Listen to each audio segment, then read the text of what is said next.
Hello guys, আসসালামু আলাইকুম। সবাই কেমন আছেন? আশা করি সবাই অনেক ভালো আছেন। আপনাদের দোয়ায় আমি অনেক ভালো আছি। অনেক দিন পরে আমি একটা হেয়ার রিবন্ডিং নিয়ে আসলাম আপনাদের মাঝে শেয়ার করার জন্য। তো যাই হোক, অনেক দিন নির্বাচনের কারণে আমি অনেক ব্যস্ত ছিলাম। আর নির্বাচন শেষে ঈদের পরেই আমার বিউটিশিয়ানরা সবাই ছুটি নিয়েছে। অনেক ব্যস্ততার কারণেও আমি অনেক সময় বোর্ড ছবি বা হেয়ার রিবন্ডিংয়ের কোনো ভিডিও আপলোড করতে পারছি না।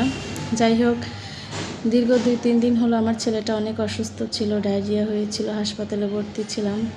এ কারণে অনেক সমস্যা হয়েছিল। আজ একটু সুযোগ পেলাম, তাই ভাবলাম আপনাদের সাথে একটু শেয়ার করি আমার হেয়ার রিবন্ডিংটা। আজ 2টা রিবন্ডিং ছিল, অনেক কষ্ট হয়েছে আমার, যেহেতু নির্বাচনের কারণে মেয়েরা সবাই একসাথে ছুটি নিয়েছে। তাই ছোট একটা পিচ্চি মেয়ে আমার বাবুকে রাখার জন্য রেখেছি, ওকে নিয়ে আমি রিবন্ডিং করেছি। জানি না কেমন হয়েছে, ভালো হলে অবশ্যই কমেন্টে জানাবেন। আল্লাহ হাফেজ।